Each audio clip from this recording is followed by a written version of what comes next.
Welcome to Bisaraha, Conversations from the Heart, an eLife original. The person I'm meeting today, don't let him trick you. Beautiful eyes, an amazing soul, very kind in nature. But the fashion world industry is being shaken with a storm with his iron fist. If there's anyone who knows what he's doing, it's no one but Rami Al Ali. Such a pleasure seeing you today. Good morning, how are you? Good morning, how Long are you? time. I know. I mean, I think it's just shocking to know that I've known you for 20 years. Let's not count here. Yes? We're still the same. We haven't aged. We just look better. Absolutely, especially when you're in the fashion world. Oh, definitely. Yes. So, Rami, I was thinking, not just, besides the fact that I'm just so overwhelmed and proud of you, you're now a household name.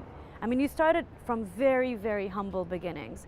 So do you want to tell us about your transition? How did you come to Dubai? What made you even come here when Dubai wasn't, well known in the world? I remember going to the States and they were checking, the name of the city and the system. They didn't know what it was. But now, if you say the word, it's a trademark, right? Just like you. Of course. So what triggered in you that you said, at that point, it was 1999 perhaps? 97 actually. 97, okay. 97.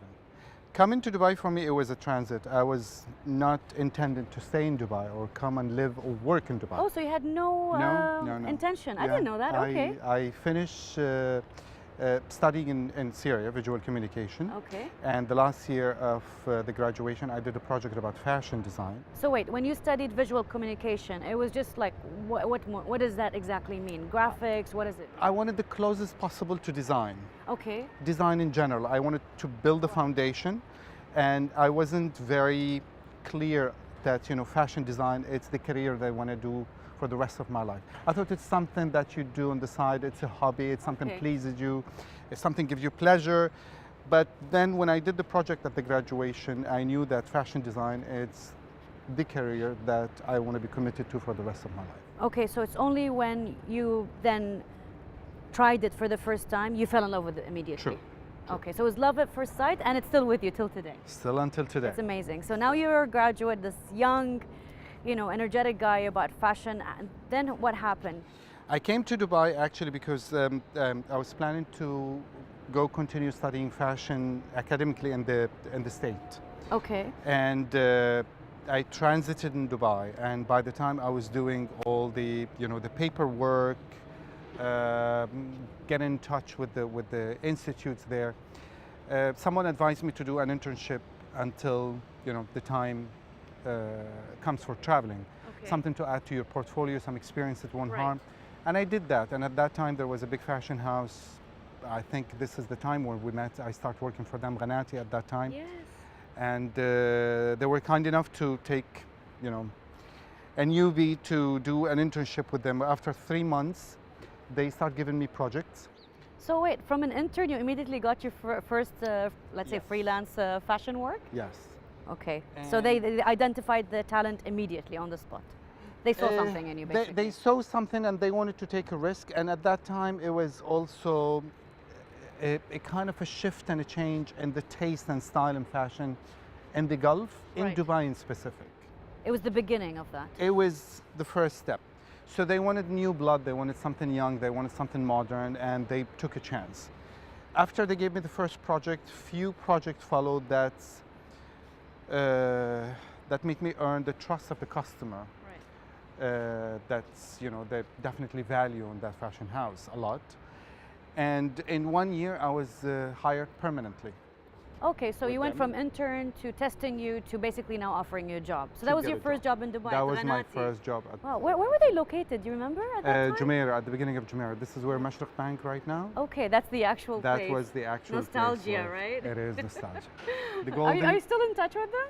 No, not really, because the whole team that they were working with me at that time, they left. And I know that the fashion house itself was sold later to a different owner, and I don't know if it exists still or not. Oh, okay, okay. So then now you've, got your hands dirty, as they say. You had your first job, and what were you there? 1 year, 2 years at Ghanati? I spent almost 1.5 years. Okay. And then what happened? What was the trigger? And I'm sure now you're more thirsty, you're more hungry, and you are full of ideas. So what was the first step that you took after Ghanati? Um, the the manager at Ghanati was a friend of mine, and at the time before I leave, she left as well to manage a women's center. And at the women's center, she contacted me when I left Ghanati to initiate and start a fashion section. And this was a different experience for me. It was not just a fashion design, but also starting a business. You know, the hiring, the marketing, the PR, all these aspects I did not explore before. Okay. So that was stage 2 in building my own experience. I worked with them for almost a year and a half as well. Right. And then after the year and a half, I wanted more space of freedom to do whatever I want. Creatively, marketing, PR, I had a certain vision. And you know how excruciatingly painful it is for a lot of artists who are so talented, but when it comes to marketing, PR, and other skill sets, zero. And that's the dichotomy of the Dr. Jekyll and Hyde, where fine, you're a designer, but you need to also kickstart that entrepreneurial spirit, which you obviously have in your DNA. And I think that's, do you actually believe, actually I want to ask, do you actually believe that having that entrepreneurial spirit as well as being a designer has helped you become more popular? Or has nothing to do with that? Do you think your design you're alone talking about a topic can that travel is alone? really, really, really important. Okay. A lot of creative minds, especially in the fashion industry, they start and they base everything on the creative side only.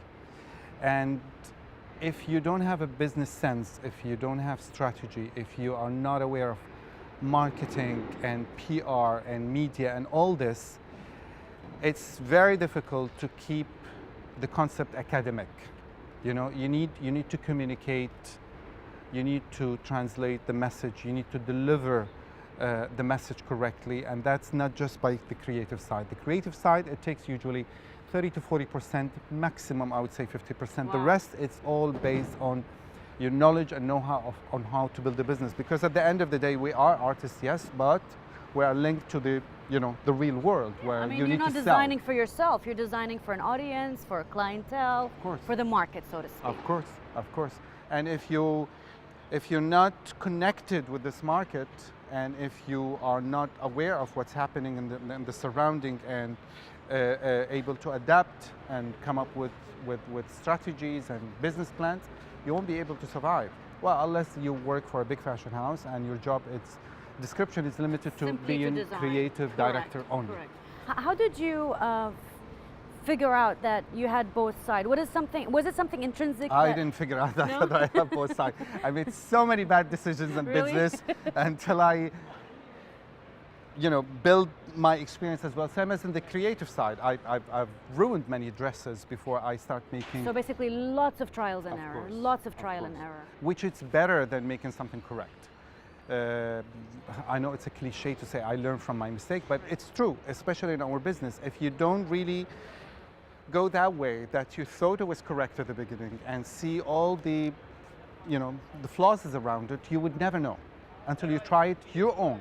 You know, you have to build your own experience from your own trials. You know, you can't really Right, just base it on opinions and research and Correct. these things. You have to try it yourself. Very hands-on, I guess. Very. Yes. So every, you know, artist, designer, painter, filmmaker, there's a moment in your heart where you do a particular design and you think, wow, I've nailed it this time. And it doesn't have to be something recent. It could be something you've done 10 years ago, but it's the beginning of that tone, of that, you know, I'm owning this. It's my voice. When do you feel that happen?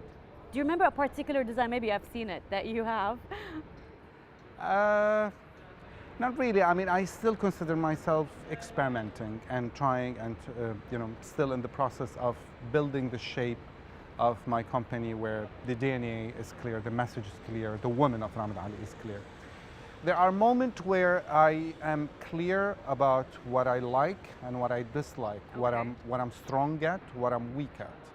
Do you want to tell me more about that? Like, what are your I still remember the weaknesses? first actually collection that was launched under the name of Rami Al Ali. Okay. It was the time where, again, the shift in taste and style, in fashion in particular, in the region and in Dubai, among the rest of the world, you know, where before it was a little bit more costumey here, Right. a bit Over the top, I over would the top, say. too Yes. dramatic. And that's what we were used to, right? Yes. So having someone like you who broke that, And I believe that you were probably the first fashion designer who has taken your line overseas.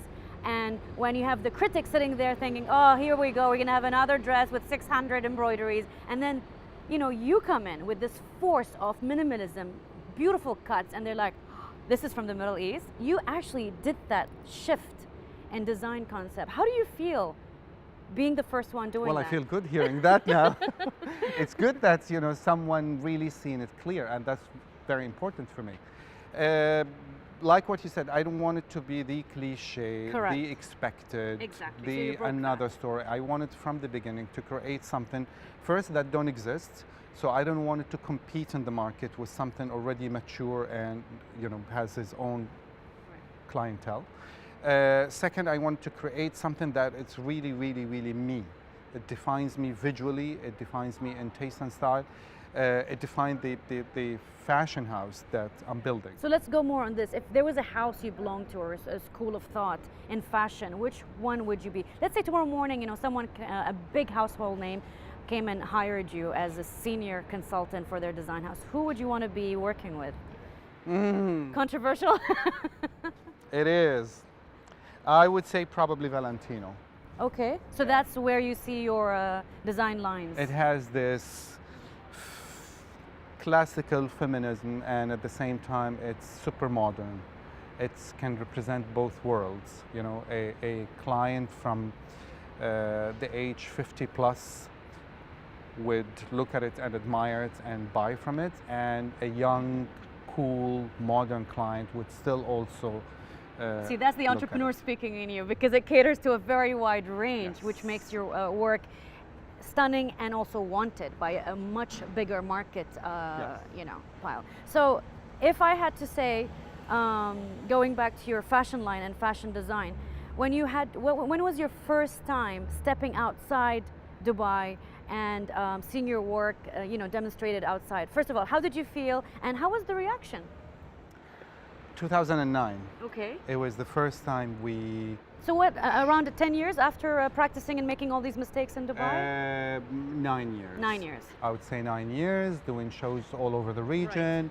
And this is all over the Middle East, correct? Yes, yes. And at this time, did you have Rami Al Ali atelier on Al Wasl or not yet? Not yet. That Not was yet. the Green Tower at the Creekside in Deira Okay, until 2007. right. And then we moved to Jumeirah Right. Al Wasl Road. But you follow really well. Not that you visit often, I should come more, but, right? but good follow. I don't know if I can afford you, but let's see. Let's start with the coffee. Okay. That's usually the trap. That's the trap? Okay, it'll be a very expensive coffee, but let's see. So 2009, it was the first time we moved the shows to Europe, and that was Rome. We were invited as guests for the Alta Moda Rome, Yes. which they are the one who initiate the Couture Week in Rome. Yes. And I remember that was the first time I would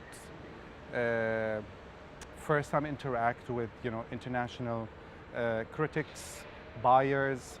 The way the collection was viewed, analyzed, it's completely different. We stayed in Rome for 3 years, 6 seasons. It was very successful. So we did 6 seasons in Rome. 6 seasons in Rome, and it was really, really, really good. We worked with, you know, a lot of good journalists, buyers, and when we start building this full confidence of being able to go to Paris, we moved the shows in Paris in 2012. Right. How do you feel when people say Rami Al Ali is scaring the fashion war? It's like shaking it like an earthquake. There's I so don't know, many. you're the one who's saying that. Yeah, no, I'm not. These are like really big critics. I mean, that's such an honor to have. So minimalism and embroidery and lines and cuts. You know, you had things that are inspired from Japan, whether it's their cherry blossoms or things that are more like your Pantone, you know, colors. They're very soft pastel colors, the blues, the grays, the neutral colors, and a touch of here and there. Where do you get your inspiration from? I heard sometimes paintings or even theatrical characters. It varies, you know. It's not one source that's Right. you go to it every time Right. you're looking for a new theme. Anything original, authentic, and gives you the experience and moves you emotionally. It could be like what you said. It could be a sentence in a movie. It could be a character, a client. But there must be a dominant line that you've noticed. Like every creator in this world has like a line that they say, oh, there's a trend here. You know, I like goth, or I do films that are more of this genre or that genre, or maybe different genres. Is there something that ties your work? If I see it on the street, I'm like, oh, she is wearing Rami Al Ali. How can someone identify it? I think the contrast of mixing two things together, two worlds together. Like I love mixing the East and West, like the silhouette and the structure of the West with the craftsmanship of the East. So the fusion is there. Yes, I love mixing like something very rigid and strong in silhouette, and at the same time very soft and delicate in material. I always love to play in between two worlds. So at the same time, it would be easy to translate to two clientele. So is that why the Western, perhaps they're infatuated by your work because of that? Because you bring something new on the table? Or one of the reasons, I mean, perhaps? the whole point of going to Paris isn't just to say I'm shown in Paris. Sure. It's to be able to speak to the audience in Paris, to the journalists, to the media. And that's the heart of fashion anyway, right? So you need to, it's a language, you know? So your vocabulary need to contain the language so you can be able to have this kind of dialogue. I see. Now, going back to Al Wasl Road, that must have been very painful and exciting and everything. So when you started, your atelier, I'm sure, and it's such, by the way, congratulations on being absolute genius for picking such a strategic location. I pass all the time, I'm like, that's my friend, you know, it's right on a So very... you pass all the time? I do. So how did you pick that place and how did it fall on your lap, so to speak? When we were searching, actually, it was the time of, the hype of traffic in Dubai in Yes. 2006 and Oh, 2007. I don't want to remember. Absolute So nightmare. people, they really plan the day according to traffic. And for us was staying in Deira at the creek side was a little bit of a nightmare for all our clients, Yeah, for 'cause us, it was just delaying everything. suppliers, all Right, this. right. It's too much. And also we felt that we want to have somewhere where it has privacy and at the same time gives you a feel of intimacy.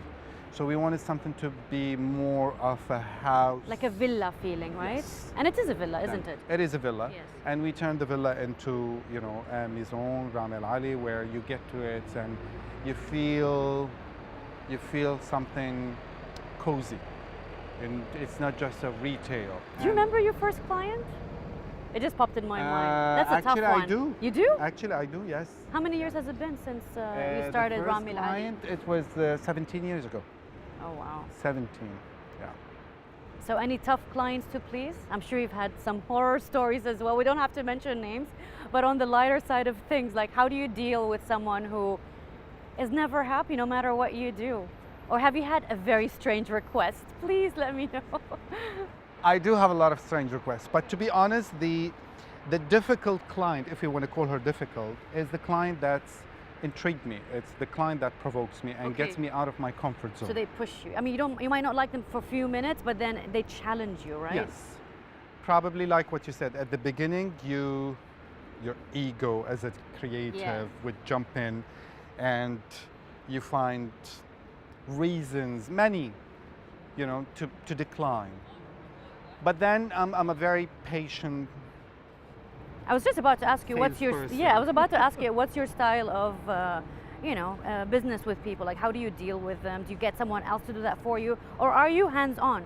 Do you sit with them, understand the brief, and then start designing accordingly? I am. Or was that at the beginning, and now you have your staff, so to still speak? hands-on. You're And still hands-on. What makes it easier now is that any sector that we have in the company right now, it's something that I worked on myself before. Okay. From the small parts such as purchasing, buying, sourcing, to the big parts such as marketing, business strategy, and PR. How important? I did it all myself. Because you basically went through the whole 360 of running running a business and being the designer yourself has given you that power to understand and maneuver different kind of people in your industry, right? You know how to deal with the media or any marketing needs, any PR needs.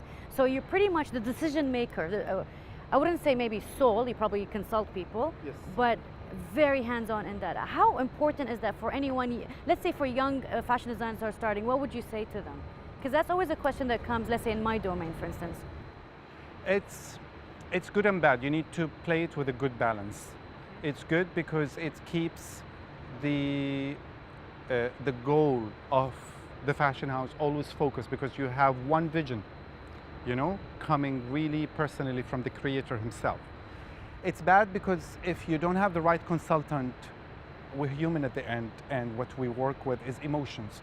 You could make the wrong choice and don't notice it if you're surrounding yourself with a yes sir.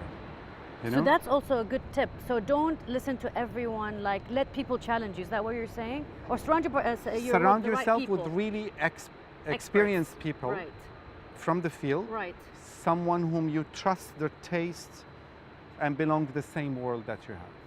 So that could perhaps expedite things. So they say, Of like, course. you know your weaknesses, then find someone stronger in that category that can fill that void. 100%. And that would just push you as a designer, so to speak. So you're not always stressed about other things. True. So how do you balance it all? How do you balance? I've heard, I don't know if it's true, that you're like, I don't understand why we have weekends. I want to work 24/7. Are you?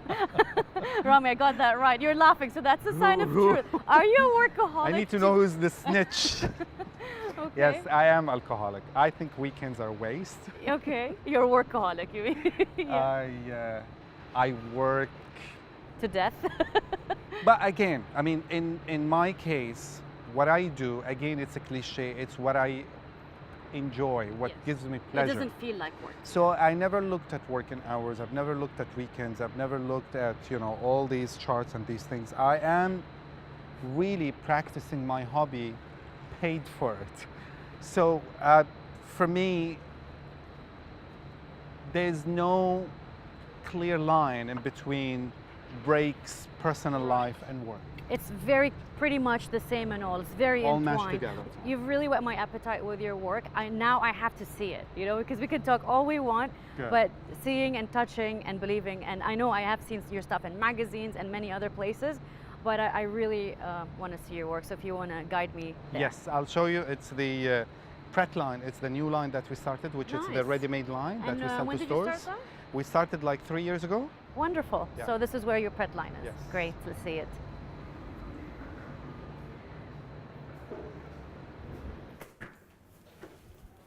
So this is your Rami Al Ali Pret-a-Porter. Yes. Hi, how are you? Good. So this is our new space. This is where we work on the ready-made line that deals mostly with department stores than individual clients. Right, so this is where you basically take orders from. Which department stores are you in now? So many. I mean, in Dubai, we work with Harvey Nicks, Bloomingdale, Gallery Lafayette, all the big ones. Yeah, we managed finally to get to that world. So let's say from all the markets that you're dealing with, which is the strongest for you as a clientele line? Is it the Middle East or? Still for me, 80% is GCC. Okay. But then it's in between, you know, the rest of the Middle East. And we do have a percentage of clientele from New York, US market, Asia, and East Europe. But would you say the Gulf would be your number one, or? Still, the Gulf would be my number one for many reasons. First, you know, geographically, it's the closest to us, so it's easier to come and place an order and meet the designer. The spending power for the individual, and the lifestyle. Right. You know, that requires such creation. So knowing that Khaliji is your strongest clientele, does that impact or influence your work, or you just do what you want to do and then they just seem to fall in love with it? Not really, because there is nothing called the pure Khaliji taste anymore. Okay. You know, it's those big barriers. It's blended. Right. You know, right. They traveled the world. They lived in Europe. They studied in Europe. So they got it. They import and export the taste. So now there is a very blended taste in between Khalij, Middle East, and Europe. So very simply, that is the complete difference between your pret-a-porter line and also your main Rami Al Ali Le Couture line.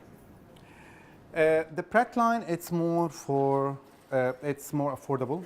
Okay. It's available so that's the the coffee rack. I'm having then. That's, well, no, I'm taking this to the couture. After the Oscar, we'll do the couture.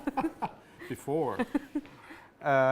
It's the affordable line, it's the practical one, it's the one that you can buy off the rack, made in sizes, in quantity. Nice. The couture, it's more niche, it's one-off, handmade, customized pieces for individual client. What's your dream? What's the next big thing for you?